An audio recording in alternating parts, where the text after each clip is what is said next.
The rain over Las Vegas was a sound you could forget. A fine, silvery static that blurred the neon into watercolor streaks on the windows of the Indigo Hour. From my corner by the service station, I watched the room breathe. Most people see a supper club and see men in sharp suits, women draped in jewels and laughter. I hear a symphony. The clinking of forks against porcelain was the percussion, the low murmur of 100 conversations, the string section, the sharp pop of a champagne cork, a cymbal crash. My nerves were tuned to it, every shift in tempo, every discordant note of tension. I wasn't just a waitress. I was the unseen conductor of this nightly performance, and I knew the score by heart. Tonight, the music broke. He didn't walk into the VIP lounge. He made an entrance.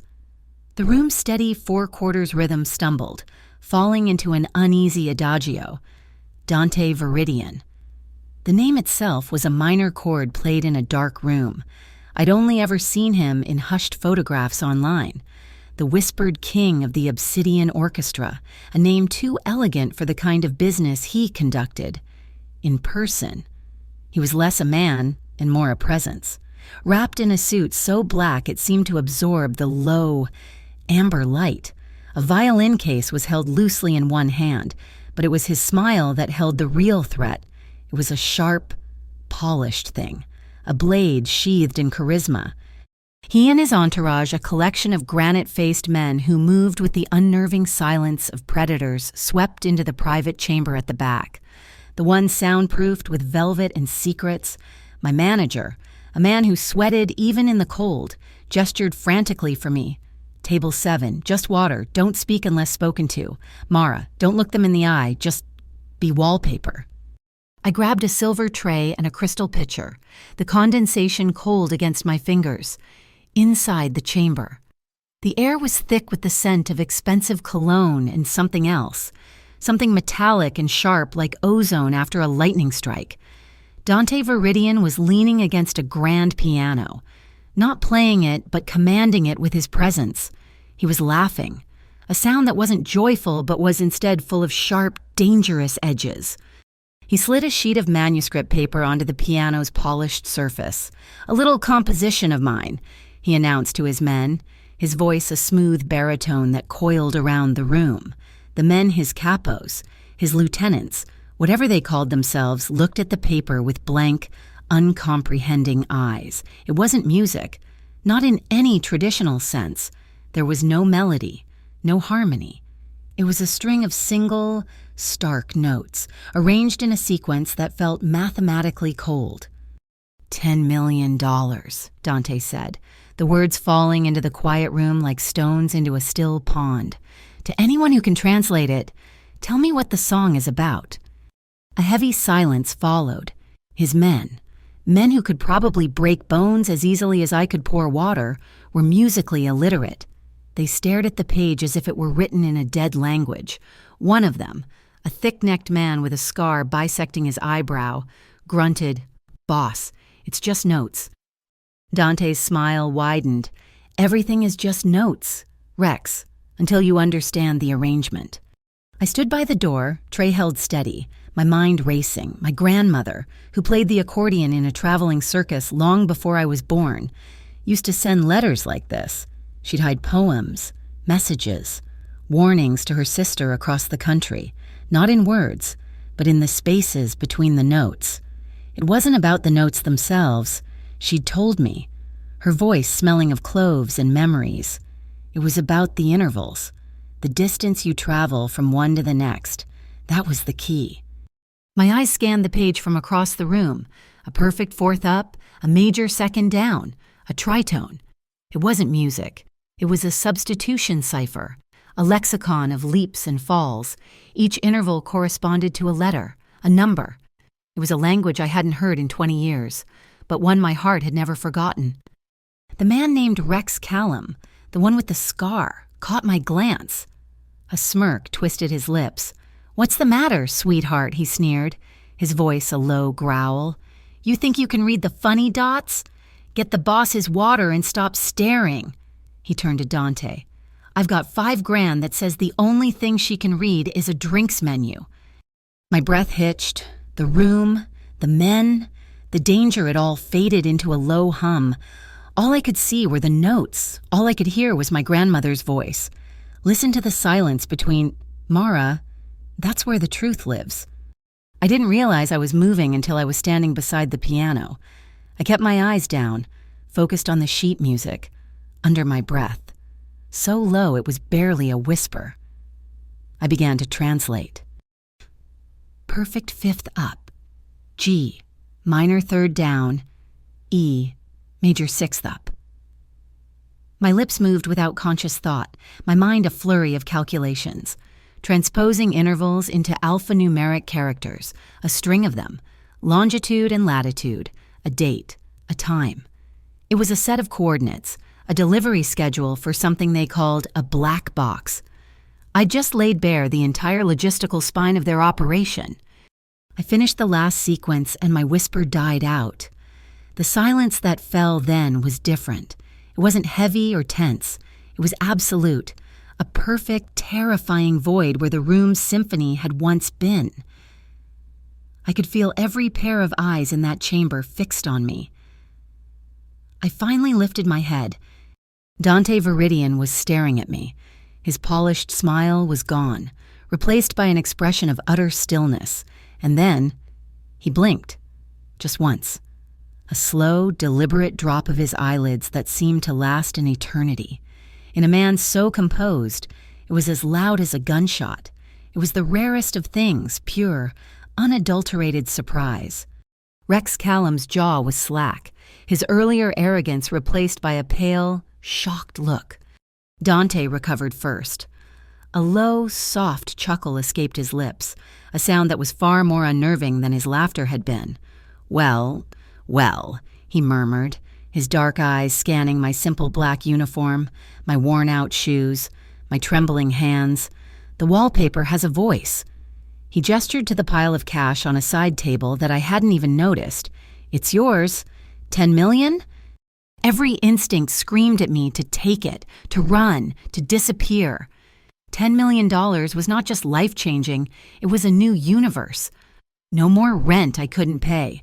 No more worrying about my brother Joel's future. No more aching feet and endless nights. But I looked at Dante Viridian, at the cool assessment in his eyes, and I knew that taking his money would be like signing a contract in blood. I would belong to him, another instrument in his orchestra. I took a small step back, clutching my empty tray like a shield. No, thank you, sir, I said, my voice steadier than I felt. I don't want it. The surprise flickered in his eyes again, this time mingled with something else. Disbelief. Intrigue. No, he repeated, tilting his head. Everyone wants money. I just want to go home, I said, the truth of it making my throat ache. My shift is over and my feet are tired. For the second time that night, I had struck Dante Viridian silent. He simply stared. The cogs turning behind those obsidian eyes, the ceiling lights glittered, reflecting tiny stars in their black depths. He seemed to be reassessing me, the entire situation, the very laws of physics that governed his world. He lifted a single finger, a subtle gesture to his men who had started to shift, their bodies tensing. They immediately relaxed, melting back into the shadows. He wanted to understand the waitress who knew music. He wanted to understand the woman who refused a fortune because her feet were sore. He gave a slow, deliberate nod. Go home, then. I didn't need to be told twice. I turned and walked out of the room, my back rigid, feeling his gaze on me like a physical weight with every step. I didn't breathe until I was back in the main dining area, the familiar clatter of the club a welcome shield. As I was untying my apron in the locker room, my hands still shaking, I saw it. On the small bench, placed where I couldn't miss it, was a single, thin card. It was made of polished obsidian, cool and heavy in my palm. Etched into its surface were 7 small, vertical slashes. No name, no number, just the mark, a silent, coded invitation. My heart hammered against my ribs, not in a steady rhythm, but in a frantic, syncopated 7/8 time, the time signature of trouble. I quickly slipped the card into my stocking, the sharp edge a cold promise against my skin. As I pushed through the club's main doors and out into the drizzling night, I glanced back through the tinted glass, across the crowded room, past the laughing patrons and the swirling cigarette smoke. I saw him standing in the doorway of the private chamber. He was watching me. Our eyes met, and in that moment, something shifted. It wasn't the look of a predator watching its prey. It was something quieter, more profound. It was the silent, startling recognition of two musicians, hearing the same impossible note across a vast, silent space, finally realizing they weren't playing a solo after all. Outside, the gentle rain had been replaced by a shower of light from the colossal LED billboards. The entire Las Vegas Strip shimmered and pulsed, a grand, chaotic stage with no curtain to hide behind, and I had just been handed a starring role in a performance I didn't understand, for an audience I couldn't see. Home wasn't a place. It was a 19-year-old boy named Joel and the lingering scent of turpentine. We lived in a cramped room at the Sundown Motel in Henderson Flats, where the peeling paint on the walls was less a sign of decay and more a blank canvas for my brother. Joel painted murals, sprawling, vibrant works of art that fought back against the beige misery of our surroundings. He painted to forget the sound that haunted our quiet moments, the memory of our mother's persistent, dry cough. A rhythm that had faded into silence 2 years ago, tonight. He was working on a galaxy swirling out from a crack in the plaster, his brushstrokes sure and steady. He was the only music I had left. After he fell asleep, the city lights painting shifting patterns on his face, I finally took out the obsidian card. It felt cold, unnaturally smooth, a sliver of darkness in my palm. The 7 slashes were less a message and more a measure of music, a time signature. Below it, almost invisible, were 2 more etchings, a location and a time. Studio B7, 2:07 a.m. Not a request, but a summons. A downbeat I was expected to meet. The next afternoon, a woman found me on my lunch break. She was unremarkable in the way that takes immense effort, dressed in a practical gray pantsuit that made her blend into the concrete cityscape. Her name was Kyrie Knox, and her business card read Metropolitan Integrity Bureau, MIBX, a name I'd never heard of, but it had the unmistakable weight of the government. "Mara Quill," she said, her voice a flat, even monotone. "You have a rare talent, a form of auditory synesthesia. We believe. You don't just hear sound, you interpret its structure, its patterns." I sipped my lukewarm coffee, saying nothing.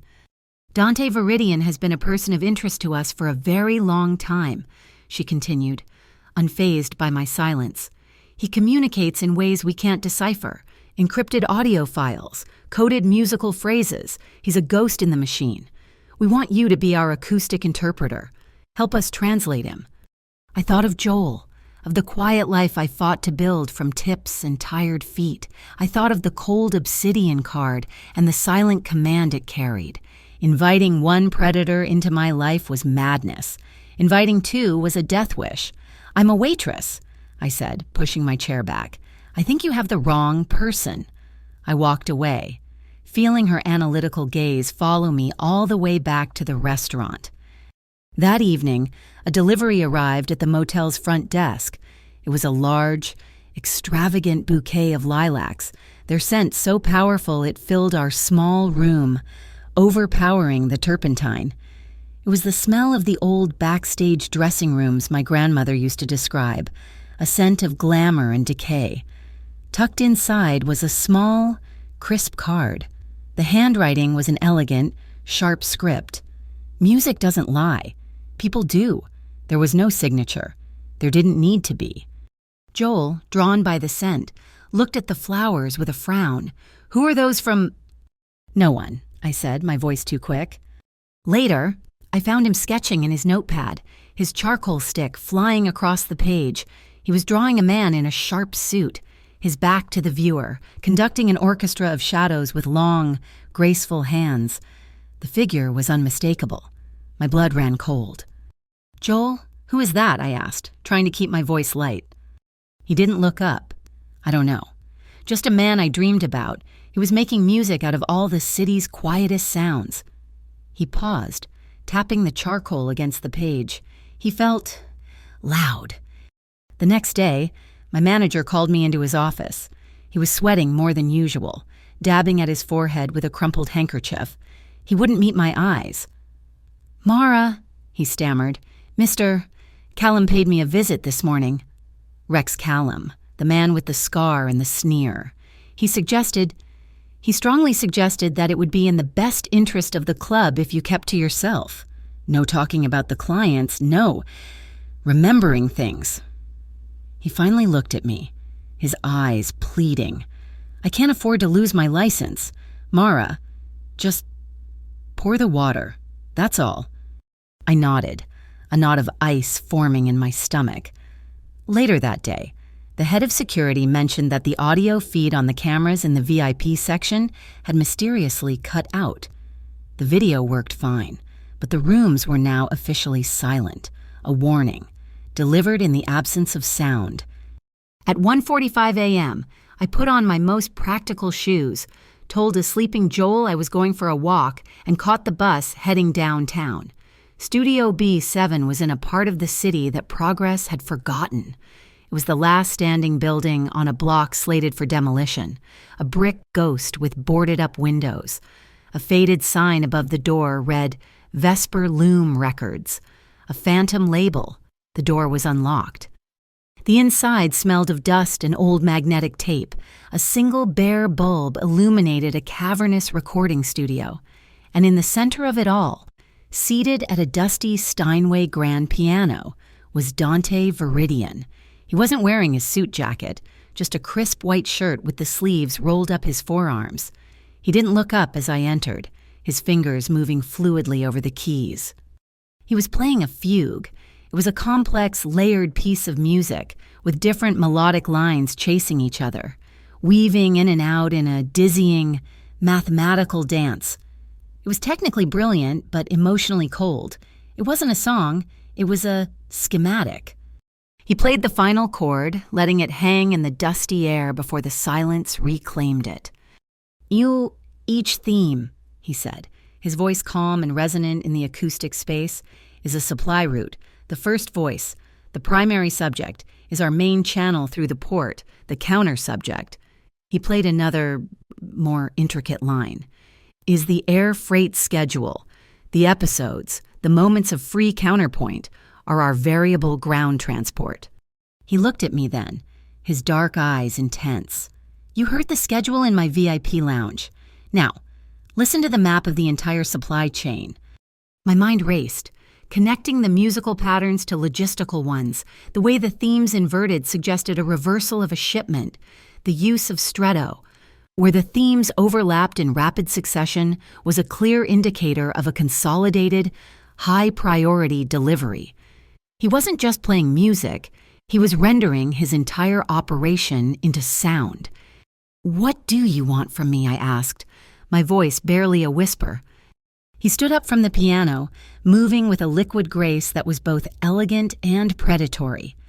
"I want you to become my ears," he said, his voice dropping lower. "I am surrounded by men who only listen for threats, for insults, for weakness. They are deaf to the nuances, to the things said without words. The world conducts its business in rhythm, in pattern, in the spaces between the words. I want you to translate the silence for me." I clutched my purse strap, my only anchor in this surreal moment.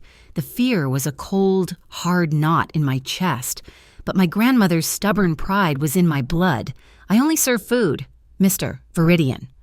A flicker of something amusement, perhaps respect, crossed his face. He didn't try to persuade me with money this time. He knew that wouldn't work. Instead, he leaned against the piano, and the predatory aura around him subsided, replaced by a deep, resonant weariness. "My mother was a music teacher," he said quietly, his gaze fixed on some distant point in the past, in a small town that the Echo Cartel decided to make their own. She was the best. She could take any child and teach them to find the music inside themselves. He paused, his jaw tightening.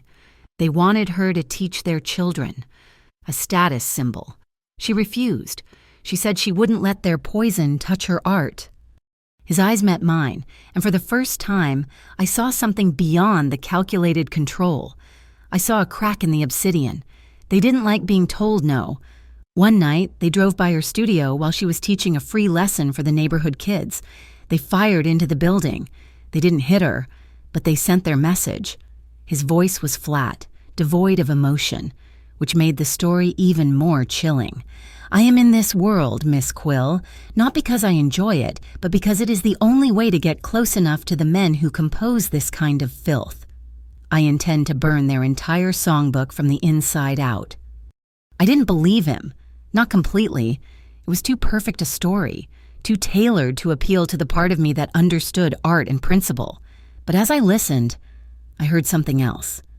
Beneath the steady, controlled cadence of his speech, I heard the rhythm of his heart, and in that rhythm, there was a single, dissonant beat, a missed note that vibrated with a frequency I recognized all too well. It was the sound of genuine pain.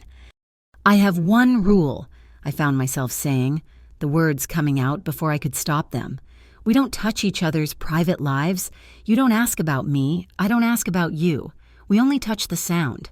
A slow smile spread across his face, and this one reached his eyes. A fair arrangement. He walked me to the door. "One last thing," he said.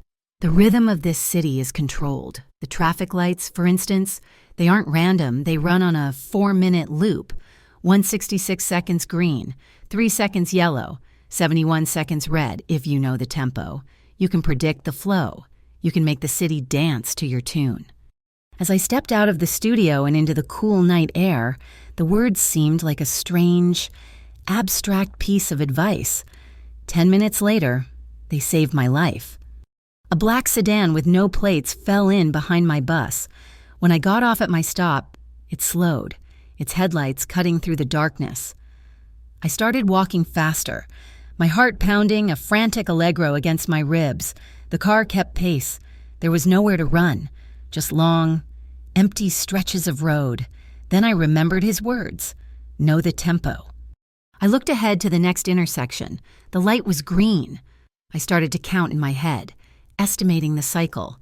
I slowed my pace, deliberately, forcing the sedan to slow with me. 3, 2, 1. Just as I reached the crosswalk, the light turned yellow. I sprinted across the street. The sedan sped up to follow, but it was too late. The light flashed red. A crosstown freight truck, which had been waiting patiently, blasted its horn and thundered through the intersection, cutting the sedan off completely. I didn't look back. I ran all the way to the motel, my lungs burning.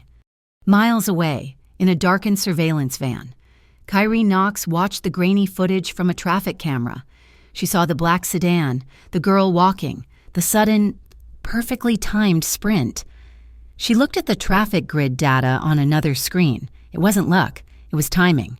She picked up her pen and wrote in her logbook, "Subject is a natural." She deciphers rhythm as fast as a safecracker. My work for Dante Viridian began not in shadows, but in sound waves. The Obsidian Orchestra didn't move contraband in dusty warehouses. They traded in futures and influence on an encrypted audio platform called Dorsal. It was a blind auction house for the digital age, a place of immense power that looked, on the surface, like a music-sharing site. There were no bids in dollar amounts. Every transaction, every offer, every hostile takeover was a custom 800 8-drum pattern. A deep, resonant kick drum might signify an opening bid on a tech startup. A crisp, cracking snare could be a counteroffer for a block of real estate. The intricate, skittering hi-hats determined the terms. It was a language of pure rhythm, impenetrable to the uninitiated. We worked from the dusty silence of Vesper Loom Studios. Dante would play the day's market activity through the high-fidelity monitors, a relentless pulse of electronic percussion, and I would listen. I filled a worn notebook, not with words, but with staff lines and notes. I was creating a dictionary. A dotted quarter note followed by 2 16ths in the kick pattern meant liquidate assets. A syncopated snare hit on the offbeat was a request for leverage. I translated the percussive chaos into a map of shifting power, a ledger of greed and ambition written in the language of the beat. One afternoon, Dante stood behind me, watching me work. My pencil flew across the page, charting out the complex polyrhythms of a particularly aggressive play for a shipping firm. "You're not just translating, Mara," he said, his voice a low hum that seemed to vibrate in the air behind me. "You're composing. You're finding the musical theory behind their chaos." He looked at my notebook, at the pages filled with my unique shorthand of rhythm and meaning, and the expression on his face was one I'd never seen before. It was the look of a man who had worked his entire life with crude tools, only to be handed a microscope. It was through Dorsal that we found the first whispers of the Crimson Ledger. They were a rival outfit, more brutal and less elegant than Dante's organization. They were making moves, but their patterns were sloppy, almost brutish. Then we found their real method of communication. It wasn't on the network, it was in the air, in a new, exclusive club in the heart of the Strip, Polaris 9, a temple of glass and neon built on a synthwave aesthetic. "They're using ultrasonic signals," Dante explained, showing me a spectrogram on his laptop, a high-frequency spike, well above the range of human hearing, pulsed in a steady, repeating pattern from within the club. It's a marker. They embed it in the club's sound system. Anyone they want to target, they just need to get them inside. The signal activates a tiny receiver, something the size of a grain of rice, that can be slipped into a coat pocket or a drink. It marks them for a future transaction. "You want me to go in," I stated. It wasn't a question. "I need you to go in," he corrected gently. "I need you to listen to that signal. They're launching their biggest play on opening night. I need to know what they're saying." I thought of Joel, sleeping peacefully in our motel room, a universe of swirling galaxies still drying on the wall above his head. My life was now a tightrope walk over a canyon, and I couldn't bear the thought of him falling with me. "He has to be safe," I said, my voice firm. "Joel, I want your guarantee that whatever happens, nothing touches him." Dante's gaze was steady and unwavering. "You have my word. No one will ever touch your brother." Polaris 9 was an assault on the senses. Laser lights sliced through clouds of artificial fog, illuminating a sea of writhing bodies. The music was a relentless, four-on-the-floor beat with a driving synth bass that you felt in your bones. Dante had secured me a waitress uniform and a position for the night. My job was to circulate, to listen beneath the noise. As I navigated the crowded floor, I could feel it, a faint, high-pitched pressure in my ears, like a mosquito whining just at the edge of hearing. The ultrasonic signal. As I got closer to the main speaker arrays, the pressure intensified, but I also detected another frequency, a low-level hum that was out of place. It was the telltale sign of an active induction microphone, a vibration sensor. Someone else was listening. I remembered the business card in my wallet. MIBX was one possibility, or someone else. There was another agency Kyrie Knox had mentioned in passing, a rival of theirs, the Federal Commerce Vigilance, the FCV. If their device received a signal on the same frequency as the ultrasonic marker, the feedback loop would create a cascade failure. At best, it would blow every speaker in the club. At worst, it could spark a fire. My mind raced. I found a service panel behind the bar, pretending to look for cleaning supplies, with trembling fingers. I found the frequency modulator for the sound system and nudged the ultrasonic broadcast up by a few dozen kilohertz. It was a tiny shift, imperceptible to any receiver, but enough to move it out of the FCV's sensor range. The low hum in my ears vanished. Later. Rex Callum cornered me near the service station, a false smile on his face. "Boss says you're the golden goose," he said, his voice slick with suspicion. "Heard a rumor from one of my contacts. He said the Ledger boys are making their move tonight using a 3/3 rhythm in their signal, a waltz. You hearing that?" I paused, holding a tray of empty glasses, and met his gaze. It was a childishly simple trap, A waltz. In a synthwave club pumping out a 120 beats per minute house track. It was the musical equivalent of wearing a tuxedo to a beach party. No one waltzes in a place like this. Rex, I said, my voice flat. I walked away, leaving him standing there, his trap sprung on nothing but air. I focused back on the signal.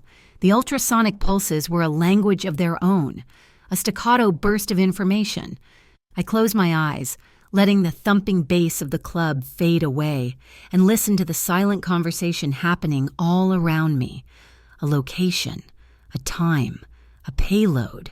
But there was another sound, a discordant rhythm that didn't belong. It was organic, a heartbeat. Most of the people in the club had hearts beating in time with the music, a collective, synchronized pulse. But this one was different.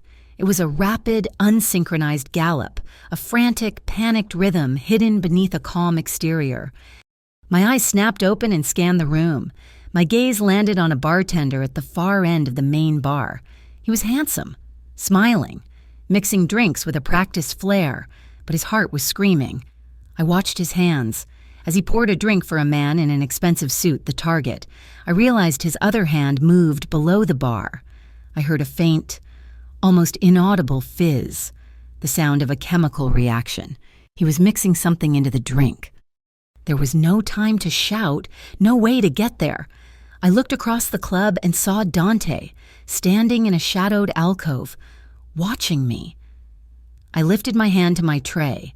My fingers tapped out a quick, urgent rhythm against the metal. A staccato phrase in our private language. Danger. Now, kill the sound. His eyes narrowed in understanding. He gave a single, almost imperceptible nod. The world went black, not just the lights, but the music, the sound, everything. A sudden, total sensory deprivation. The collective roar of the crowd died, replaced by a wave of confused and startled gasps. In that single moment of disoriented silence, I heard movement from the alcove. Dante's people, moving with a speed and silence that was terrifying. When the emergency lights flickered on a few seconds later, the man in the suit was gone. The bartender was still there, a look of pure confusion on his face. The tainted drink still in his hand. Chaos erupted, but it was controlled. No shots, no screams of pain, just a clean, silent extraction. From a nondescript sedan parked across the street, Kyrie Knox lowered her audio-enhancing binoculars. She hadn't heard the ultrasonic signal, but she had seen it all: the waitress, the tapping fingers, the instant blackout, the target's disappearance. She made a note in her file. They don't communicate, they resonate. The two of them leap across moral voids like dancers. The next evening, back at the studio, Dante placed a small, heavy object on the piano. It was an antique metronome, its wooden case polished smooth with age. Engraved on a small brass plate at its base were 5 words: "Keep time when all else falls apart." "A gift," he said simply. "For hearing the notes no one else can." A week later, a thick envelope arrived for Joel from something called the Pharaoh Muse Foundation. It was a full, 4-year scholarship to the finest art institute on the West Coast, all expenses paid. The foundation was anonymous, its funding untraceable. But I knew. I could feel Dante's signature on it, a silent act of keeping his word. The same day, a notice was posted on the door of the Indigo Hour. It was an official city ordinance violation, issued by the MIBX. The charge was persistent urban volume violations. It was a threat, cloaked in bureaucracy. Cooperate or they would take away the only legitimate thing I had. That night, I didn't dream in images or stories. I dreamed in sound. I dreamt I was floating in a dark, empty space, and the only things that existed were chords. Loneliness was a sustained, melancholic minor 7th. Fear was a screeching, atonal cluster. And somewhere, far off in the distance, was a single, clear, resonant note that sounded like hope, a note I knew I had to find. The city had become a cage of eyes and ears. Kyrie Knox and the MIBX were a constant, humming pressure. While Rex Callum's suspicion was a discordant note I could feel at my back even when he wasn't there. The air in Las Vegas was thick with observation, so Dante took me where there was nothing to hear but the wind. He drove us far out into the desert, the neon glow of the Strip shrinking in the rearview mirror until it was just a faint, pulsing memory on the horizon. Our destination was a ghost, an abandoned drive-in movie theater. The ticket booth was a hollowed-out skull, and the parking spaces were slowly being reclaimed by sagebrush. Dominating it all was the screen, a colossal white slab against the deep indigo of the twilight sky. The wind, unobstructed for miles, hit the massive screen and made it hum, a low, resonant sound like the breathing of some great, sleeping beast. We sat on the hood of his car, a black sedan that seemed to drink the last of the light. The silence out here was different from the manufactured quiet of the studio. This was a deep, ancient silence, full of space. "Listen," Dante said, his voice a low murmur that didn't disturb the quiet. "What does it say?" He meant the wind. It was a constant presence, whispering as it swept through the dry brush, moaning as it flowed over the dilapidated concession stand, singing a high, lonely note as it caught the edge of the screen. I closed my eyes, filtering out the individual sounds and listening to the composition as a whole. It was a symphony of desolation and freedom. "It says, 'Trust me,'" he offered, his interpretation colored by his own nature, a command, an assurance. I heard something different, in the rise and fall of the pitch, in the spaces between the gusts. I heard a plea. "It says, 'Don't leave me,'" I whispered. He didn't respond, but I felt him shift beside me, the subtle change in his posture a question he didn't ask. "My grandmother," I began, the story surfacing unbidden, "the one from the circus. She was a high-wire walker for a time. She said the most dangerous thing up there wasn't the height, it was the rhythm, your own panicked heartbeat, the sway of the wire, the gasps of the crowd. It could all throw you off, so she learned to find a different rhythm." I looked out at the vast, empty desert. She would use the wind. She'd listen to its cadence and match her breathing to it.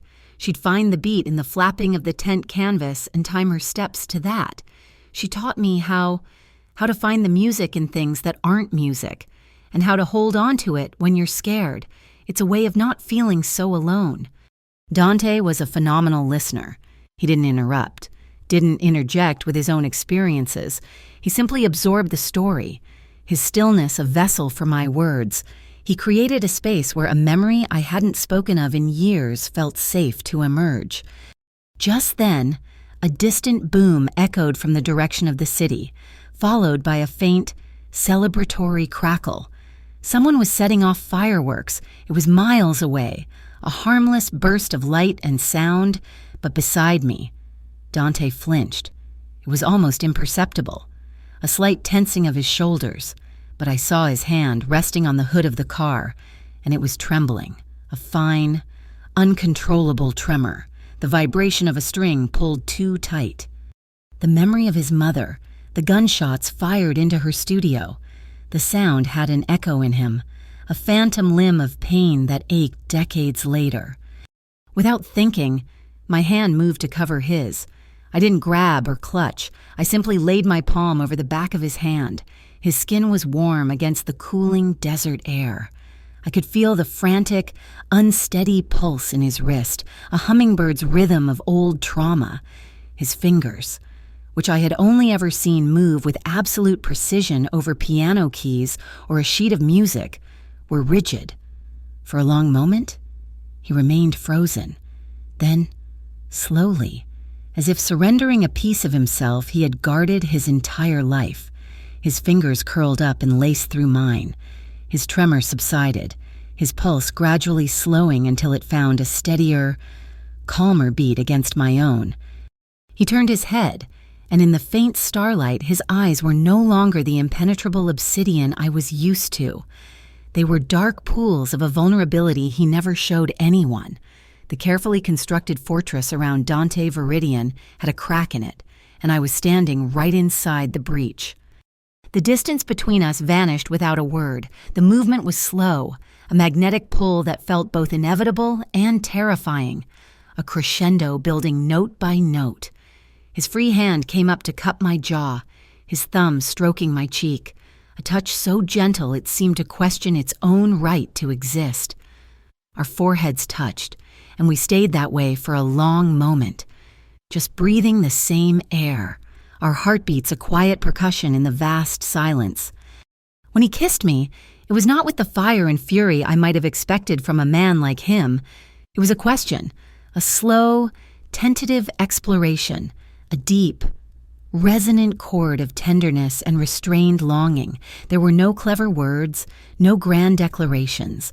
Our story was told in the language of touch, in the way his hand slid from my jaw to the nape of my neck, his fingers weaving into my hair, in the way my hand tightened its grip on his, an anchor in a sudden, overwhelming sea of sensation.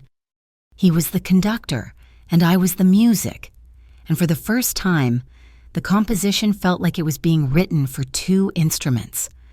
We moved from the hood of the car to the worn leather of the back seat, a clumsy, graceful dance in the dark. His suit jacket landed in a heap on the floor, a discarded piece of armor.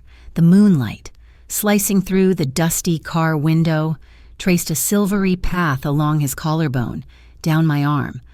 Our movements were a quiet conversation, a series of unspoken agreements. It was a discovery of trust, a synchronization of rhythms that had nothing to do with business or danger. It was the feeling of being completely safe with the most dangerous man I had ever known. We were two people who lived in a world of rigid control, finally learning how to let go. In the quiet darkness of the desert, we whispered about a piece of music that was no longer a solo. Afterward, we lay tangled together, listening to the desert wind, our synchronized heartbeats the only rhythm that mattered. Dante had switched on the car radio, tuning it to an old AM station that was mostly static, the crackle and hiss a strange kind of lullaby. I rested my head on his chest, tracing the lines of his shirt, feeling the rise and fall of his breathing. And then I heard it. Beneath the random chaos of the static, there was a pattern, a faint, structured pulse. It was weak, almost entirely buried in the noise, but it was there. A repeating sequence of short and long bursts of signal interference, Morse code, but cruder, hidden in the carrier wave of the radio station itself. I sat up, suddenly alert. "What is it?" Dante asked, his voice thick with sleep. "The static," I whispered, closing my eyes to concentrate. "There's something in it." I listened, my mind working like a telegraph operator's, translating the rhythmic pulses. It was a sequence of numbers, coordinates, a time, and one word, a name. It was Rex. He was using this forgotten radio frequency, this ocean of noise, to communicate, to call a meeting, to set a trap meant for someone else, using a different location than the one discussed on Dorsal. Dante was instantly awake, the softness gone, replaced by a cold, sharp-edged focus. He sat up, his eyes hard. "Where?" I told him the coordinates, a desolate freight yard on the other side of town. His jaw clenched, and I could feel the anger rolling off him in waves. "I'll take a team," he said, his voice a low growl. "We'll be waiting for him." It was the predator's instinct to hunt, to confront, to end the threat head on. "No," I said, putting a hand on his arm. "That's his rhythm. That's the beat he's expecting. A direct confrontation." He looked at me, confusion warring with his anger. "You don't hunt the hunter," I said, the words coming to me with a strange clarity. "You change the tempo. You introduce a rest where he expects a note. You make the predator, so used to his own rhythm, stumble over a beat he didn't see coming." He stared at me, his mind processing my words. I could see him turning the idea over, looking at it from all angles. The idea of not meeting force with force was alien to him, a foreign key in a familiar scale. But he had seen what I could do. He had learned to trust my ear. For the first time since I had met him, Dante Viridian relinquished command. He looked at me. the leader of the Obsidian Orchestra, the man who conducted a symphony of crime across the city, and gave me the baton. "Tell me what to do," he said. And in that moment, our relationship was rewritten. It was no longer a contract, no longer an arrangement of convenience. It was a duet, with stakes higher than either of us could have imagined. Our duet became a quartet. But the first new note in the composition came not from us, but from a third, unseen orchestra, the Bureau of Urban Harmonics. The BUH was a phantom city agency, a department of data scientists and audio engineers who monitored the city's operational rhythms. They discovered an anomaly at the dryline freight docks, a place of diesel-fueled rumbles and the percussive clang of shipping containers. On the rooftops, overlooking the channels, someone had installed a series of high-intensity strobe lights, the kind used for aviation warnings, but they weren't blinking randomly. They were communicating. A network of silent sirens. Dante acquired the BUH's raw data through means I didn't ask about. He projected the footage onto the wall of the studio, a silent film of flashing lights. "They're talking," he said. "Crimson Ledger, this has to be them." I watched the frantic, pulsing rhythm. It was faster than any code I had encountered before. A frantic, almost panicked conversation written in light. I broke it down, measure by measure, translating the duration of each flash and the interval of darkness between into a coherent syntax. It took hours. When I was done, I felt a chill that had nothing to do with the studio's poor heating. "It's a manifest," I said, my voice hoarse. "For an outgoing shipment, they're not selling weapons or data. They're selling artificial heart components. Pacemakers, defibrillators, off-market, uncertified. It's a black market medical supply line." The revelation hung in the air, heavier than any discussion of guns or money. This was a different kind of crime, one that preyed on desperation, on life and death itself. My new reality also brought unwanted attention. Kyrie Knox cornered me outside the motel, her gray suit a patch of officialdom against the peeling stucco. There was no pretense this time. "We know you're working with him," she said, her voice flat. "We want in. We want to hear what you hear." She held out a tiny, flesh-colored object, a state-of-the-art in-ear comms device. "You will wear this when he speaks, when you translate. We will be listening." It was a violation, a wiretap they wanted to plant directly into my skull. "No," I said, my voice shaking with a rage that surprised me. "This is not a request," Kyrie said, her eyes cold. "We have a file on your brother, an impressive artistic talent. It would be a shame if his new scholarship were suddenly revoked due to a clerical error. It would be a bigger shame if he were brought in as an accessory to Viridian's operations." The threat was a physical blow. They had found my frequency, my one vulnerable note. Joel. I felt trapped, a string vibrating between two opposing forces. I looked at her, my resolve hardening into something cold and sharp. "Fine," I spat. "I'll wear your bug. But if you so much as look in my brother's direction, if his name even appears on one of your reports, I will go silent. You'll get nothing from me, ever again. Do you understand?" She gave a curt nod. The deal struck. Dante's response to the Crimson Ledger's new venture was swift. He assembled his own ensemble, a specialist quartet for this new, complex piece of music. Tamsin Vale was a brilliant, pragmatic audio engineer who could build a ghost frequency or map the acoustic weaknesses of a building in minutes. Huck Rail was the driver, a former stuntman who saw traffic not as a series of cars, but as a fluid, rhythmic dance he could lead, and Price Noon, a lanky, quiet hacker who spoke in code and moved through digital systems like a phantom, listening to the hum of data streams. Our plan was codenamed Syncopate.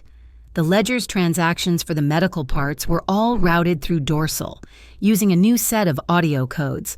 The plan was to hijack their next big transaction. Price would create a duplicate of their encoded audio file, a perfect forgery.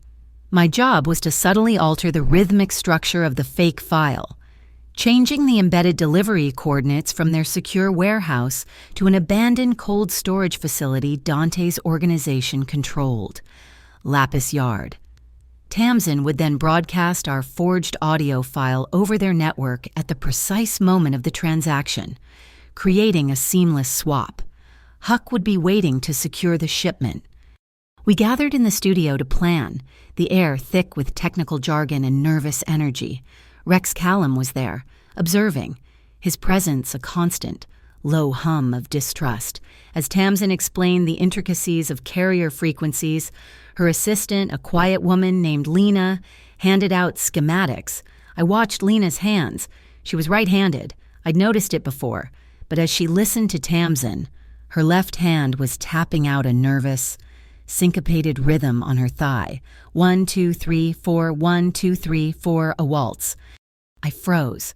Rex's trap at Polaris 9, the lie about the 3/3 rhythm. It wasn't a random guess, it was a tell. He had been testing me, and in doing so, he had revealed the signature rhythm of his own network of informants. Lena was the mole. She was Rex's listening post inside our operation. The night of the operation was a tense, staccato affair. I sat beside Tamsin in a surveillance van a block from Lapis Yard. Dante was in a separate car with Price, while Huck was parked in the shadows near the facility's gate. I was wearing Kyrie's earpiece, a silent, itching reminder of my compromised position. "They're initiating the transfer." Price's voice crackled over our comms. "Ready to broadcast the ghost signal. Mara," Tamsin said, her fingers poised over her laptop. My heart was pounding. I knew Lena had already passed on our location. This was a trap. "Wait," I said, "something's not right." "We have to go now, or we miss the window," Tamsin urged. Before I could argue, the world outside erupted in flashing red and blue lights. Tires squealed on pavement. FCV, not MIBX, a different agency entirely. They swarmed the entrance to Lapis Yard, setting up a blockade. "It's a raid," Huck's voice was tight with panic. "They were tipped off." Dante's voice was dangerously calm, but I could hear the fury underneath. "There's a false note in the orchestra. They knew our location, but they didn't know I knew about them. We had seconds." My eyes darted around, searching for an instrument, a way to change the composition on the fly. And then I heard it. The low, mournful sound of a train horn from the nearby freight tracks, signaling its approach to a crossing. It was my only option. I grabbed the comms microphone. "Huck, listen to me," I said, my voice clear and commanding. I hummed 2 distinct pitches into the mic, a perfect fifth apart. "That's the horn you're about to hear. When it blows, you move, not before. Price. Can you access the rail network controls?" "Give me 10 seconds, he replied. "The delivery truck is 2 blocks away," Tamsin warned. 10 seconds is all we need," I said. "Dante, the new location is the Aurora Float, the floating loading dock at Pier 4. Get there." Price came back on. "I'm in.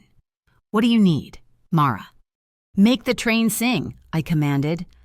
On the tracks, the train's horn suddenly blasted out a complex, rhythmic sequence. 2 long blasts, 3 short, a pause. 1 long, it wasn't a standard warning signal. It was a message. My message. Huck, hearing the sequence, slammed his car into gear and peeled away from Lapis Yard. The delivery driver, seeing the FCV raid and hearing the signal he had been briefed to listen for, didn't even slow down. He sped past the chaos at Lapis Yard and rerouted toward the waterfront. Our plan was only a partial success. Huck secured the truck at the Aurora Float. Inside, we found the prize, the Ledger's acoustic ledger, a server containing every coded transaction they had ever made. But one shipping container from the manifest was missing. It had been on a different truck, one that had slipped through the net. It was the container filled with the pacemakers, designated for a network of underground clinics serving people with no insurance and no hope. We had their secrets, but they still had the hearts. The next day, Dante did something that shocked me. He didn't plan a war. He didn't retaliate. He made a call. He negotiated. He used a portion of his own untraceable funds to buy the pacemakers back from a shadow charity that acted as a front for the Crimson Ledger. He traded his money for their merchandise. A simple, clean transaction. He was a criminal, using criminal means to do something undeniably right. He was ensuring that hundreds of impoverished people would not die. I saw the gray in him then, not black, not white. He was a man navigating a world devoid of simple morality, using the tools of the darkness to create a small pocket of light. In her surveillance van, listening to the recording from my earpiece, Kyrie Knox closed her file on the night's events. She wrote a single, concluding thought at the bottom of the page. Viridian isn't black or white. He's a thinking shade of gray. The quiet that followed our partial victory was a fragile, held breath. We had the Crimson Ledger's playbook, their acoustic ledger. But the victory felt hollow, incomplete. The cost of it, the missing medical supplies, the deal Dante had to make in the shadows left a dissonant hum in the air between us. The politics of this world were a tangled composition, and I was beginning to understand that every resolution was just a cadence leading to a more complex movement.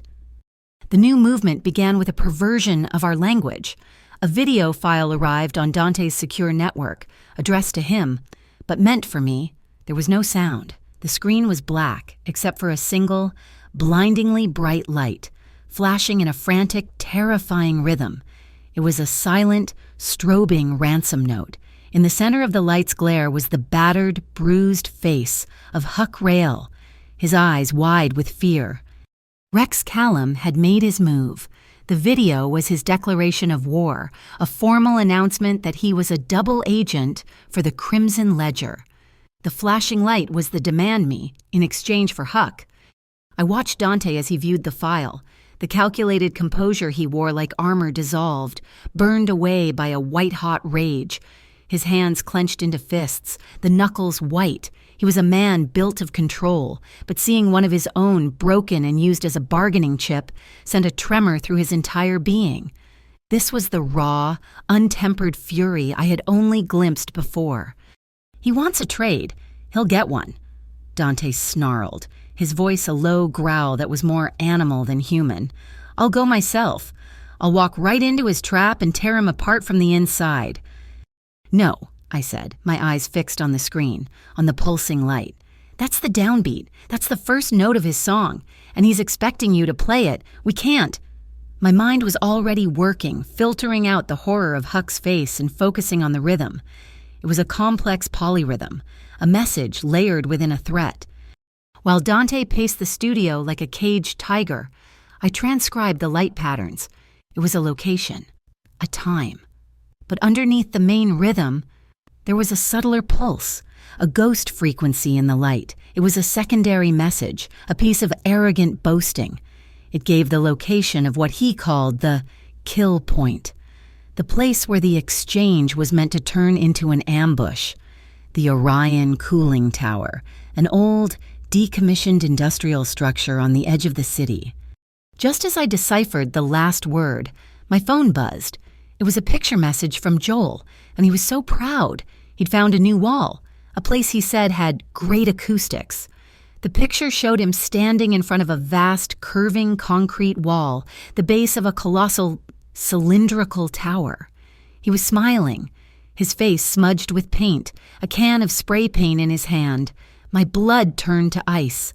He was at the Orion Cooling Tower. The text below the picture read, "Starting my masterpiece, the reverb in here is epic." The world tilted. The air left my lungs in a silent gasp. It was the most hideous counterpoint I had ever heard. My two loyalties, the life I was building for my brother and the new, dangerous life I had stepped into, had just collided in the worst possible way. A choice was laid before me, stark and brutal. Huck, a man who had trusted Dante and by extension, me, or Joel, my brother, my reason for everything, who had innocently wandered into the crossfire. It was a single choked note that broke my heart. My terror must have shown on my face. Dante stopped pacing, his rage momentarily forgotten as he saw the look in my eyes. I showed him the picture. The color drained from his face. He understood instantly. The trap wasn't just for me anymore. It was for my entire world. He stood before me, the internal war visible on his face, the instinct to lash out, to meet violence with violence. warring with the cold, hard logic of the situation. He looked at the schematics I'd laid out, at my frantic transcriptions of the light patterns, and then he looked at me. A decision settled in his eyes. He was a conductor who realized his orchestra was out of tune, and he needed someone who could hear the true pitch. He placed his hands on my shoulders, his grip firm, grounding. "I can't hear it, Mara," he said, his voice raw with a desperate honesty. "My anger is too loud. All I can hear is the beat of his war drum. I can't see the way through." He looked directly into my eyes, and in that moment, he wasn't a crime boss or a strategist. He was just a man, terrified of losing what was important. "You can. You're the only one who can hear the way home for both of them." He was giving me the baton. He was entrusting me with the entire composition. The weight of it was crushing, but the trust behind it was a sudden, clear note in the chaos. I took a deep breath, forcing the panic down. I had to orchestrate this. I had to write the music that would bring everyone back alive. "Okay," I said, my voice shaking but clear. "Here's what we do. We split the orchestra." I turned to Tamsin. "Rex will have Huck locked down. Electronic locks, most likely. Can you find their resonant frequency? Overload them with a sympathetic vibration." Tamsin nodded, her eyes bright with the challenge. "It's not science fiction. Every lock has a frequency. If I can get close enough, I can make it shake itself apart. It'll be loud, but it'll be fast." "Good," I said. I turned to Dante. "Rex is expecting you or me to walk into the tower. He's not expecting a full assault on the location where he's holding Huck. You will lead a decoy team. Price will create a ghost signal. Make it look like our entire force is moving on Huck's position. You will make a lot of noise. You will draw their attention. Your part of the symphony is the distraction, loud, chaotic, and completely overwhelming." "And you?" Dante asked, his eyes searching mine. "I'm going to the Orion Tower," I said, "alone." He started to protest, but I cut him off. "Rex wants me. He's arrogant. He'll be there waiting for his prize. He won't expect me to be the one on the offensive. He'll be listening to your noise, and he won't hear my silence. It's the only way." I went to the Orion Tower alone. The vast, hollow structure hummed with a low, industrial drone. Water dripped from rusted pipes, each drop a percussive tick in the oppressive quiet. I found Joel on the ground floor, so engrossed in his mural he hadn't noticed anything was wrong. Standing behind him, a long, thin blade held loosely in his hand, was Rex Callum. "The golden goose arrives," Rex said with a triumphant sneer. "I knew he'd send you." "Let my brother go." "Rex," I said, my voice even. "He has nothing to do with this." Rex laughed, a harsh, ugly sound that echoed in the cavernous space. "He has everything to do with this. He's your rhythm, your weakness." He gestured around the tower. "You know, his mother used to bring him here. Before he was Dante Viridian, king of the underworld, he was just a kid with an uncanny ear. She would teach him about acoustics in this very room." He took a step closer, his eyes burning with a resentful fire. "I was her student, too. I worked harder than him. I practiced until my fingers bled. But he just heard it. She would play a complex chord, and he could name every note. He always got to hear it first. He always got the praise. His motivation, when it finally came out, was so petty, so pathetic. It was the bitter, festering jealousy of a second-chair violinist. He lunged, but I was ready. I wasn't a fighter, but I was a musician. I understood timing. In my hand, I clutched the antique metronome Dante had given me. As Rex moved, I swung it, not as a weapon, but as a timekeeper. I threw it against a metal pillar a few feet away. The sudden sharp clack was a percussive shock. It was an unexpected beat, a syncopation he wasn't prepared for. His lunge was timed to the rhythm of his own aggression, and for a split second that unexpected sound broke his tempo. He flinched, his eyes darting toward the noise. It was all the delay I needed. I shoved Joel behind me as Rex's blade sliced through the air where my throat had been a moment before. He stumbled, off balance. I grabbed Joel and ran, but as we scrambled away, Rex swiped wildly. I felt a searing pain in my forearm as his blade caught me. Not deep, but enough. We dove behind a large concrete support as he cursed, regrouping. Suddenly, the main doors burst open. Dante stood there, framed by the fading light, his face a mask of cold fury. He didn't have a weapon, but he didn't need one. He was the weapon. He moved with a terrifying speed, and the fight was over before it began. He disarmed Rex with brutal efficiency, and in seconds, Rex was on the ground, gasping with Dante's hands around his throat. This was it.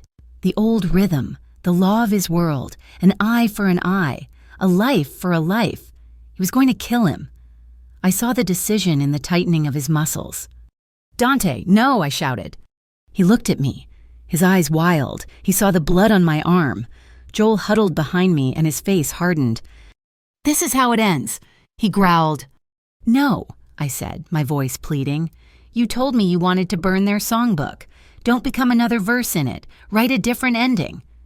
He looked at the sputtering, pathetic man on the floor, then back at me. He was at a precipice, staring down into the violent melody that had defined his life. And then he made a choice. He let go. He stood up, taking a deep breath, and broke the rhythm of revenge. He turned Rex and the acoustic ledger we'd taken from the Crimson Ledger over to the FCV, the Bureau, hungry for a high-profile win. Took all the credit, leaving the MIBX fuming on the sidelines. The next day, Kyrie Knox met me in a quiet cafe. She slid a plastic card across the table. It was a temporary, unofficial immunity waiver. "The Bureau is not pleased about the FCV's victory," she said, her voice devoid of emotion. "But you've proven your value. This will keep you and your brother off any official records, for now." She stood to leave. "We will, however, require one final translation from you at a time of our choosing. Consider it the price for our silence." She left me there with the card, a get-out-of-jail-free pass that felt more like a leash. We had won, but I was now indebted to two different, opposing conductors, each with their own symphony they wanted me to play. After the cacophony of the Orion Tower, Dante brought me to the quietest place in his world, high above the ceaseless thrum of the indigo hour. Accessible only by a private elevator, was a rooftop greenhouse. It was a glass box filled with stars, the reflected city lights from below, and the real, faint desert stars from above. The air was warm and humid, thick with the intoxicatingly sweet, funereal scent of hundreds of night-blooming hyacinths. This was his mother's sanctuary, he explained in a near whisper, a place he maintained exactly as she had left it. My arm throbbed with a dull, rhythmic ache. Dante said nothing more as he gently guided me to a small wrought iron bench. He worked with a focused, almost reverent silence. His large, capable hands surprisingly gentle as he cleaned the gash on my forearm. He was a conductor tending to a damaged instrument, his touch precise and careful. The sting of the antiseptic was a sharp, staccato note in the warm, floral air. When he was done, a neat white bandage stood out starkly against my skin, a visible reminder of the discord we had just survived. I expected words then, an explanation, a justification, an apology. Instead, he walked to a corner of the greenhouse where an old, polished wooden cabinet stood. From it, he retrieved a vintage reel-to-reel tape player. With painstaking care, he threaded a fragile, aging tape through the machine. He flipped a switch, and after a moment of soft, crackling hiss, a sound filled the greenhouse. It was a piano, a simple, hauntingly beautiful melody, a lullaby full of melancholic grace. The performance wasn't perfect. There was a slight hesitation on one of the arpeggios, a human imperfection that made it all the more real. This was his mother. This was the only recording he had of her playing. He didn't need to say a word. He was handing me the key to his entire composition, the source code of his pain and his purpose. He was letting me hear the music that played in the deepest, most guarded chamber of his heart. I watched his face, bathed in the soft glow of the city lights filtering up through the glass. The iron control was gone. replaced by a profound, unguarded sorrow. His own heart was out of time, a frantic, pained rhythm that the music both soothed and agitated. I stood up and walked to him, and in a gesture that felt more instinctual than planned, I laid my palm flat against his chest. I could feel the frantic, discordant beat of his heart against my hand. I didn't speak. I closed my eyes, listening to his mother's melody, and I began to breathe in time with it. Inhale on the downbeat, exhale through the phrase. I felt his own breathing begin to subconsciously match mine. I focused on the rhythm of the music, letting it flow through me, through my hand, into him. His heartbeat. A frantic bird trapped in a cage began to slow. The panicked rhythm eased. The sharp edges softened until, miraculously, it fell into sync with the gentle tempo of the piano, his heart, his mother's music, and my breathing, all finally playing in the same time signature. He let out a shaky breath, and when I opened my eyes, he was looking at me with an expression of such raw vulnerability that it made my own heart ache. That was our confession, not of love, not yet, but of something deeper, an acknowledgement of a shared key, a mutual understanding that went far beyond words. He was the conductor of the city's dark orchestra, but for the first time, he had let someone else set his tempo. He let me be his metronome. His hand came up to cover mine, pressing it tighter against his chest. The cool air from a ventilation duct ghosted across my skin, raising goosebumps on my arms, a stark contrast to the warmth of his touch. He led me back to the bench, and this time, when he pulled me close, there was no hesitation. I initiated it, a small act of taking the lead, my fingers tightening their grip on his hand, drawing him in. Our kiss was long and deep, a slow, unfolding melody that was not about passion, but about sanctuary. It was about the profound relief of finding a place to rest in a world that demanded constant vigilance. It was interrupted once by a soft, incredulous laugh that escaped my lips, a bubble of impossible joy in the midst of so much darkness. He answered with a smile against my mouth, a true, genuine smile that reached the depths of his eyes. We talked for hours, our voices low, weaving around the scent of the hyacinths. We talked about home, not the motel room with its peeling paint or his vast, empty penthouse. We spoke of home as a frequency, a person who hears your native rhythm when the rest of the world is noise. You are the conductor of silence, I told him, the words feeling more true than anything I had ever said. You're the only one who hears what people are saying when they're not speaking. He looked at me, a soft, wondrous light in his eyes. And you, he said, his voice a low caress, are the only one who can hear the music. The next morning, I went to see Joel. The change was remarkable. One of the pacemakers Dante had recovered was now working its quiet miracle inside my brother's chest. The bluish tint was gone from his lips, and the constant, weary breathlessness had been replaced by a new, steady energy. He was already planning his next project, his eyes bright with excitement. He showed me the finished mural on the wall of a community hospital, a picture he'd taken on his phone. It was his masterpiece. A swirling, cosmic backdrop, and in the center, not our faces, but our symbols. A graceful, curving treble clef and a strong, resolute bass clef, intertwined, inseparable, a duet without words. That evening, back in the greenhouse, Dante looked out at the sprawling, glittering city. When this is over, he said, when we decipher this final arrangement with the ledger, we should go. Leave Las Vegas. I can set you and Joel up somewhere safe, quiet, a place where the only rhythm is the ocean. It was a beautiful offer, a perfect fantasy. A few weeks ago, I would have clung to it like a life raft, but I wasn't the same person. I wasn't the shy waitress anymore, the girl who translated the world from the safety of the sidelines. I had stepped onto the stage. Running is just a pause in the music. Dante, I said softly. The song will still be playing when we stop to catch our breath. We have to face it. We have to rewrite the ending."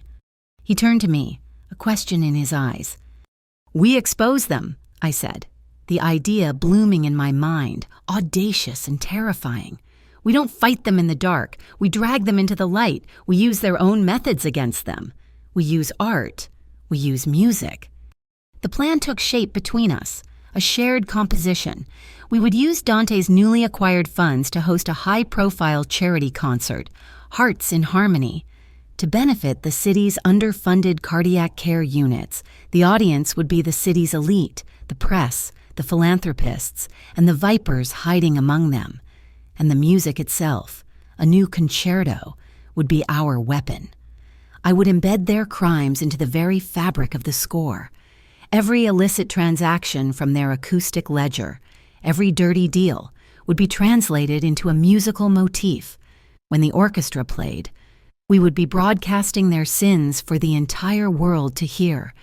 Before we set the plan in motion, I received a text from an unknown number. "Cafe on Fremont, 10 minutes. It was Kyrie Knox. She sat across from me, a cup of black coffee untouched in front of her. I told her our plan. I needed to know if the MIBX would stand in our way. She listened with her usual unnerving stillness. "It's a bold strategy," she said when I had finished, her voice a flat, analytical line, "a public execution set to music." She looked out the window at the people passing by. "But you should remember something about music, Miss Quill, and about light." She met my gaze, her eyes as gray and unreadable as a cloudy sky. "Light casts shadows," she said. "The brighter the spotlight, the darker the shadow it creates behind you. When you're standing on that stage, under all those lights, you'll be the easiest target in the whole city." She stood up, leaving her coffee untouched. The warning was clear. The MIBX wouldn't stop us, but they wouldn't protect us either. We were on our own. I walked back to the Indigo Hour and told Dante what she'd said. He simply nodded, his face set with a calm resolve. He took my hand, his fingers lacing through mine. We both knew the risk. We had accepted the terms. The stage was set for our final performance. The Solace Dome was a pearl in the heart of the desert, a magnificent modern concert hall with acoustics so perfect you could hear a heartbreak from the back row. Tonight, for the Hearts in Harmony Gala, it was filled with the glittering elite of Las Vegas. Casino magnates, tech billionaires, and philanthropic old money rubbed shoulders in the lobby, their polite laughter the string section for the evening's prelude. But woven among them, dressed in the same expensive suits and couture gowns, were the darker notes of the city's symphony, the money launderers, the fixers, the high-level players from every organization, including the Crimson Ledger, all masquerading as patrons of the arts. They were here to be seen, to network, and to unwittingly witness their own execution. Backstage, the air was a tense court of rosin, perfume, and adrenaline. I wasn't in a waitress uniform tonight. Dante had insisted on a simple, elegant black dress. I was not staff. I was the composer, my concerto. The centerpiece of the evening was a Trojan horse built of music. Hidden within its melodic lines and harmonic structures were the financial sins of the Crimson Ledger. Each account number was a musical motif. Each illegal transfer was a dissonant chord progression. The acoustic ledger we had captured was now a symphony. Tamsin had worked with the BUH, convincing a faction within the Bureau that this was the only way to expose a rot the FCV and MIBX were too clumsy to excise. They had retrofitted the stage lighting system with sophisticated spectrum analyzers. Price had written the code that linked them to the audio feed from the conductor's podium. When the orchestra reached the key passage, I had written a specific, complex sequence of notes the system would activate. It wouldn't just flash lights, it would project the raw data from the ledger onto the vast, curved dome of the ceiling, transforming the evidence of their crimes into a stunning, inescapable work of data art. Dante found me in the wings. He was in a perfectly tailored tuxedo, the uniform of a maestro, not a mob boss.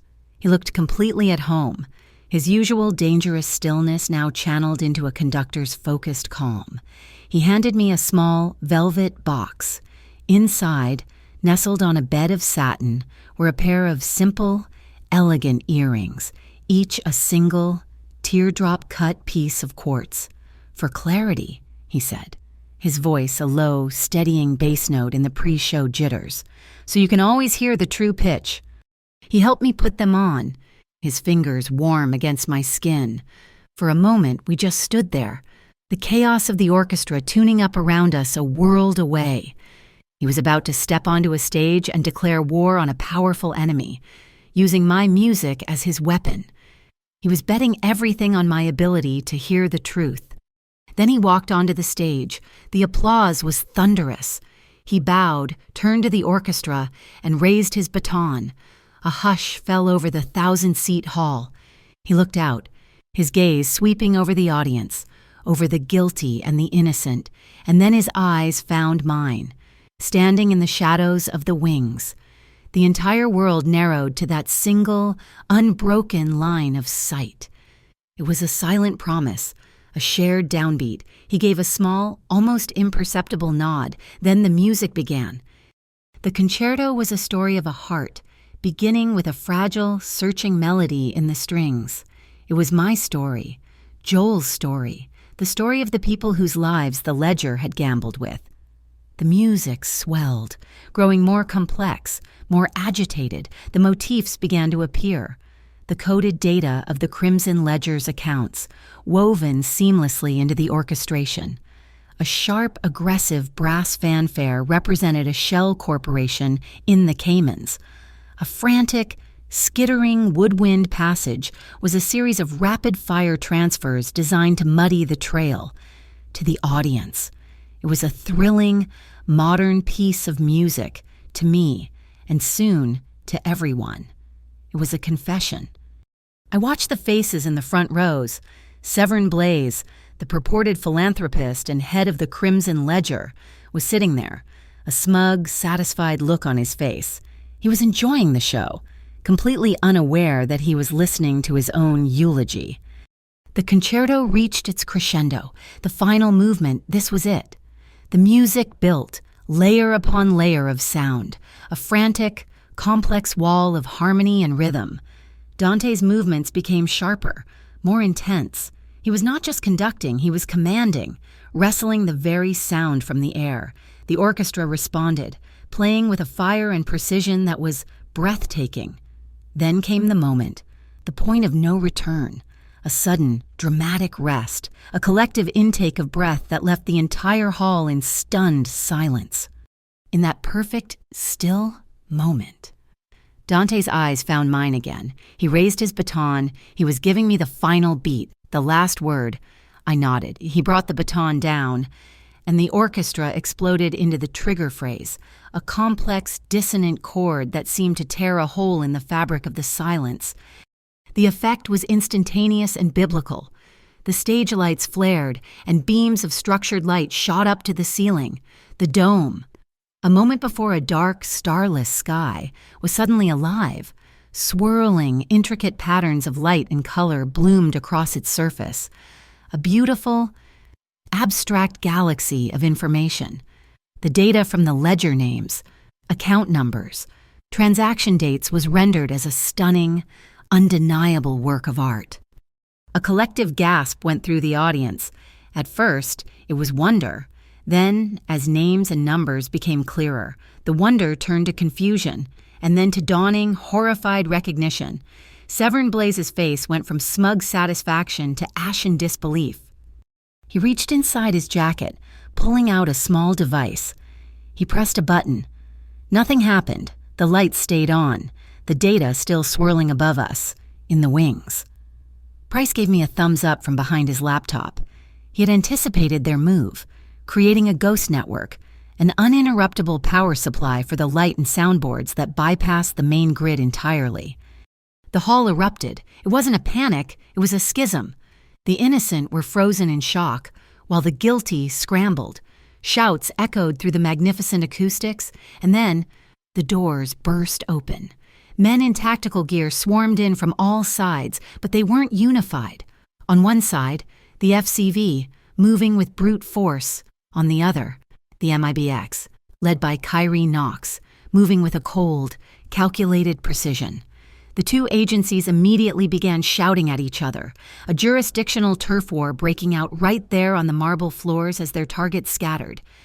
In the chaos, I saw him, Severn Blaze. He wasn't running for an exit. He slipped behind the stage, heading for a small, unassuming door marked with an acoustic warning symbol, the post-acoustic passage, a soundproofed service corridor designed to isolate the stage from the rest of the building. "Dante!" I shouted over the din.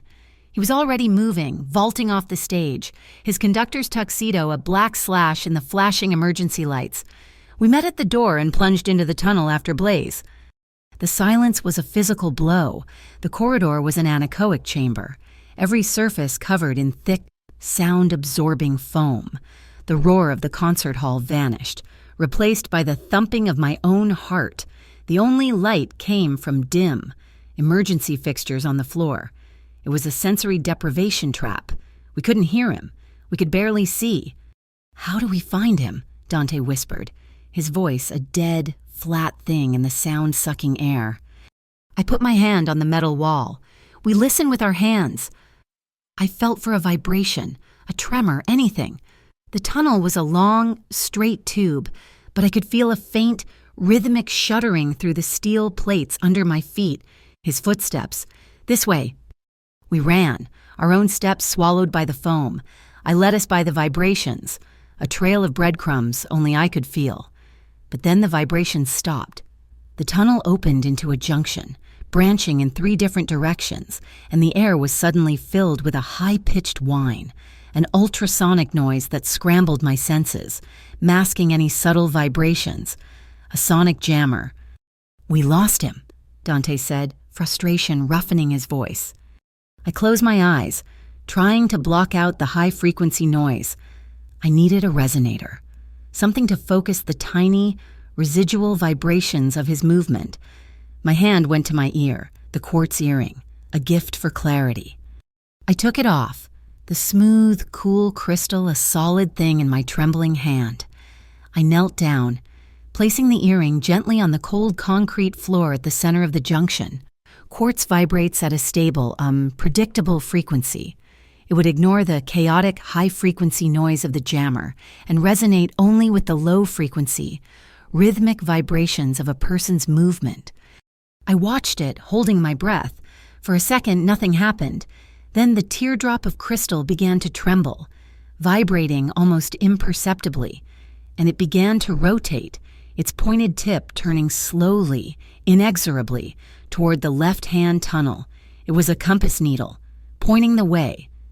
We took the left tunnel, which ended at a heavy steel door. Dante kicked it open, and we were blasted with the cold, damp air of the waterfront. We were on the Aurora float, the same floating dock from before, and there, at the far end of the pier, was Severn Blaze. He wasn't running anymore. He was standing beside a large, open crate. He looked at us, a desperate, feral grin on his face. "A brilliant performance," he shouted over the wind, "but you're too late for the finale." He gestured to the crate. Inside was a complex array of sonic emitters, all aimed at a central focusing dish. A large, red digital timer was counting down from 5 minutes. It was a sonic bomb. Not an explosion of force, but of sound, an acoustic shockwave powerful enough to cause catastrophic, irreversible damage to anyone within range, a symphony of death. And we were all standing on the stage. The wind on the Aurora float was a wild, untamed thing, whipping off the dark water and screaming around the shipping containers. It was a chaotic, violent piece of music, and Severn Blaze was its conductor. Before Dante or I could react, 2 of Blaze's men emerged from behind the sonic weapon, moving with a brutal speed. One slammed Dante back against a railing while the other grabbed me, twisting my arms behind my back. The rough texture of nylon cable bit into my wrists as he bound me tightly. Blaze laughed, a sound that was immediately snatched away by the wind. He dragged me forward, positioning me in front of him, a human shield. He held a small, flat device with a single red button against the side of Dante's neck, a wireless trigger. The eternal choice. "Viridian," Blaze shouted, his face contorted in a mask of manic triumph. "Your masterpiece." He gestured to me with his head. "Or the city. This device will activate the primary charge, a focused sonic pulse that will turn every bone in her body to powder. But if I lift my thumb," he said, pressing the trigger more firmly against Dante's skin, "my other men, listening on a secure line, will activate the main array, a wide-angle acoustic blast. It won't be lethal at a distance, but it will cause permanent neurological damage to everyone within a 2-mile radius. Think of it, a symphony of screams."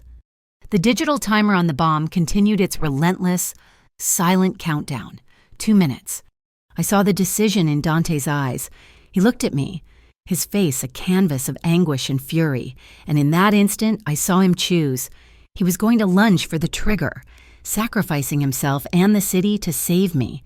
It was a noble, beautiful, and suicidally stupid idea. He was playing the exact note Blaze had written for him. I couldn't speak. My throat was tight with fear, but I could still keep time. I dug the heel of my shoe into the metal decking of the pier. 3 sharp taps, a pause, then 2 more. Tap, tap, tap. Tap, tap.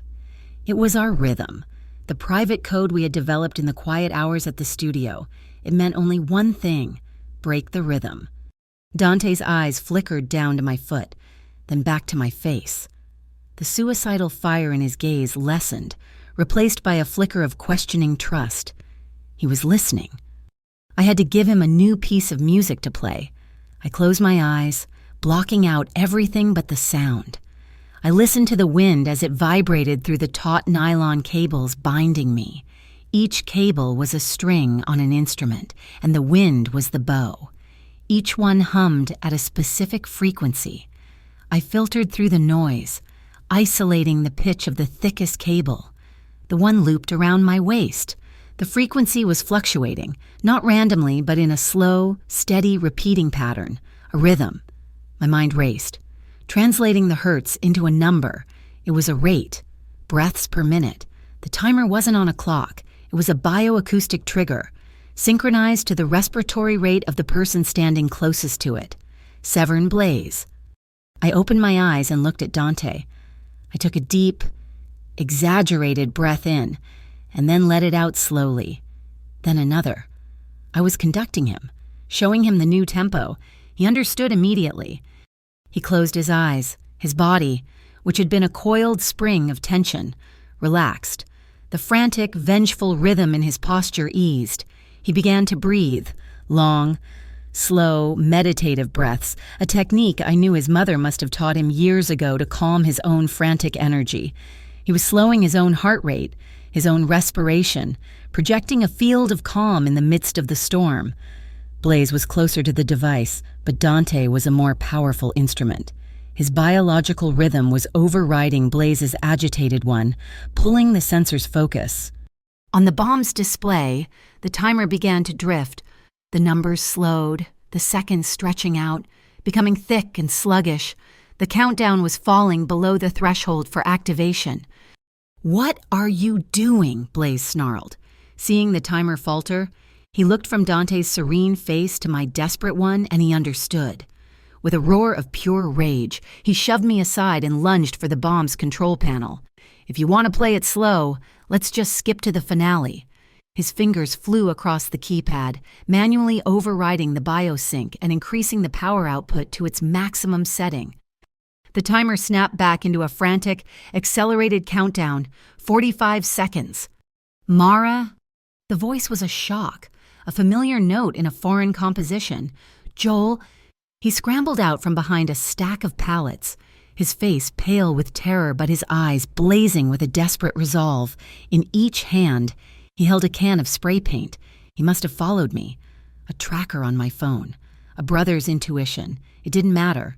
He was here. He didn't run at Blaze. He wasn't a fighter, he was an artist. He saw the composition of the scene and knew what it was missing.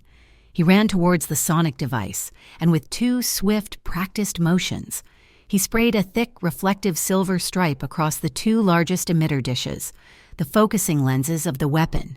He had given me a target. He had made the invisible visible. 30 seconds, Blaze gloated. Dante looked at me, a question in his eyes. What now? The rhythm was broken beyond repair.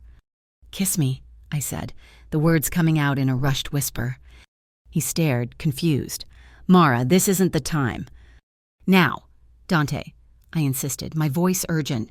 "It's not a goodbye. It's a downbeat. I need your rhythm." "Exactly." I grabbed the front of his tuxedo jacket, pulling him towards me. "Trust me." He did. His mouth found mine in a desperate, frantic kiss that had nothing to do with romance and everything to do with survival. It was a transfer of data, of trust, of life itself.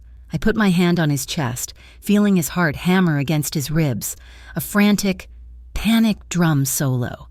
I focused, my own heart a chaotic mess. I had to find the beat. I listened, not with my ears, but with my soul, and I found it. A single, shared pulse beneath the terror. Our heartbeats, two panicked, asynchronous rhythms, began to align, to find a common time signature, until they were beating as one. One heart, one rhythm, one single, unified note. Across the water, Tamsin watched her oscilloscope, the feed coming from a long-range microphone aimed at the pier. She saw the two chaotic heart rhythms on her screen suddenly merge into a single, clean, powerful scene wave. That was her cue. "Now! Price!" she yelled. Price's fingers flew across his keyboard. He injected his code, a stream of digital static, into the bomb's internal clock via a wireless back door he'd found. A jitter code. It wouldn't stop the timer, but it would make it unstable, unpredictable. On the pier, I broke the kiss. "Now," I breathed. Our hearts were still in perfect, terrifying sync. Blaze, his face a mask of insane glee, slammed his thumb down on the red button of the trigger in his hand. Tamsin hit her broadcast key.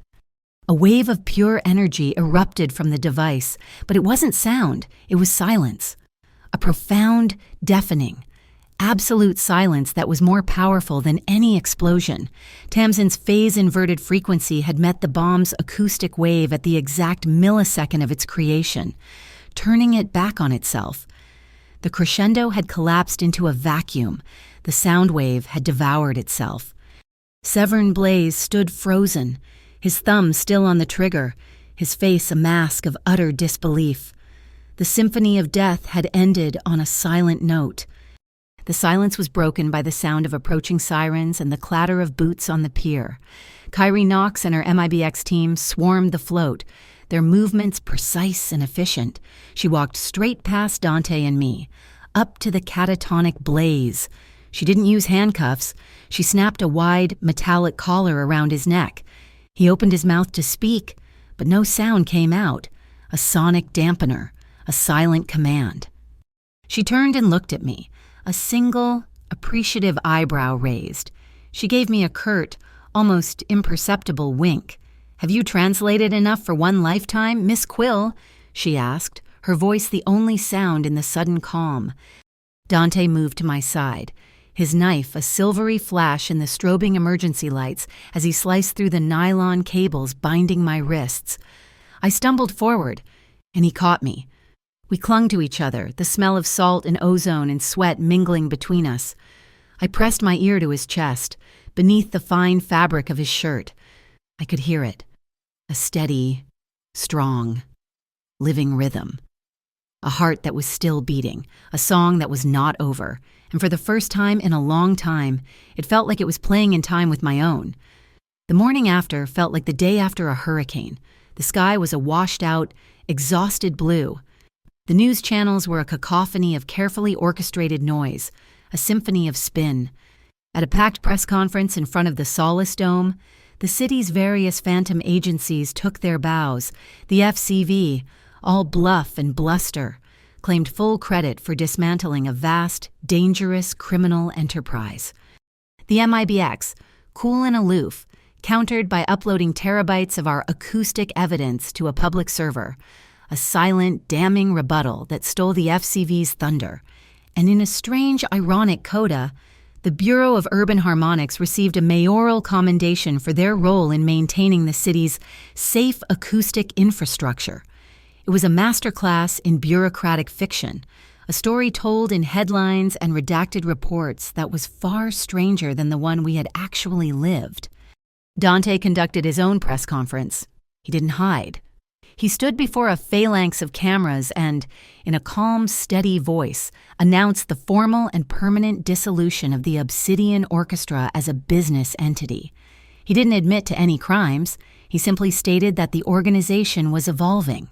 In its place, he was establishing the Obsidian Foundation, a fully audited, transparent, public-facing nonprofit dedicated to funding community cardiac care and subsidizing artistic endeavors for underprivileged youth.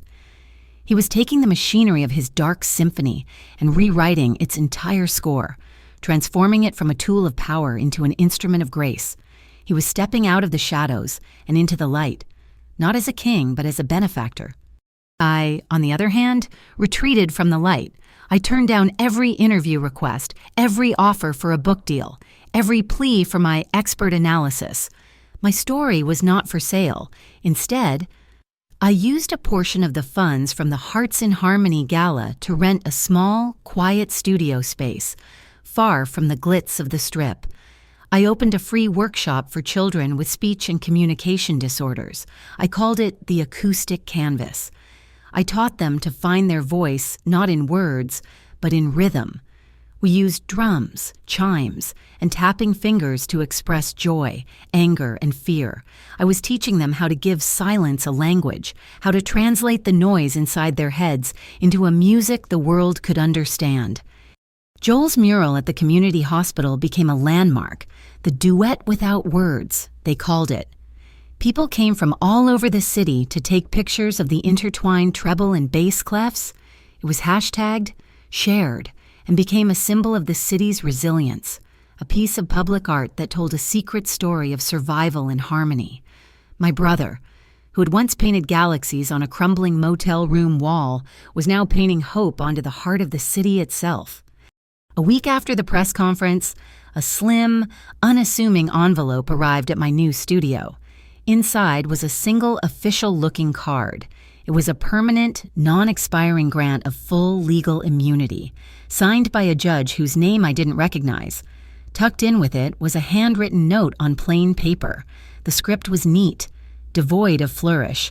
When the city gets noisy again, call me. There was no signature, but I knew it was from Kyrie Knox. It was a final, silent transaction, a clean slate, with one single string attached. That night, Dante came to my studio. The children were gone, but the air was still filled with the lingering, chaotic energy of their creativity. He didn't speak. He just looked around at the small drums, the finger paintings on the walls, the simple, quiet life I was building. Then he walked over to a small table and picked up the antique metronome he had given me. He wound it up, but instead of setting it to a standard tempo, he adjusted the weight on the pendulum with minute, careful movements. He held it up to his ear, listening, then made another tiny adjustment. He placed the metronome on the table between us. It began to tick, a steady, familiar rhythm. It was a perfect 72 beats per minute, the exact, resting rhythm of my own heart. He didn't get down on one knee. He didn't present a diamond ring. He just looked at me, his dark eyes full of a light I never thought I would see. "You gave me back my own rhythm, Mara," he said, his voice as soft as the ticking of the metronome. "You heard the music in me when all I could hear was the noise." He took my hand, his thumb stroking my pulse point, feeling the beat that matched the one he had just set. "Will you be the conductor for the rest of my life?" My answer was not a word, but a step forward, into his arms. We stood there for a long time, the steady ticking of the metronome the only sound in the room. Our two hearts, finally, perfectly in time. Later, in the rooftop greenhouse, with the scent of hyacinths heavy in the air and the city glittering like a fallen constellation below, we found a new kind of quiet. His jacket lay forgotten on a bench, a piece of discarded armor he no longer needed.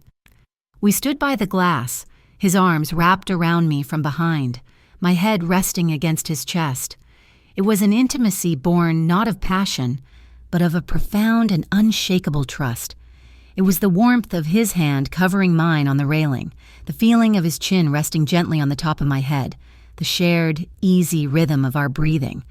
We whispered promises, not of forever, but of the present. A promise to always listen, to always help the other find the true pitch when the world went out of tune. It was the deep, resonant feeling of being completely and utterly safe, of being home.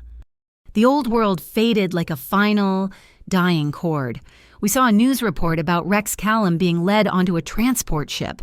His mouth gagged, his eyes still frantically counting the rhythm of the waves, a man hollowed out by his own jealousy.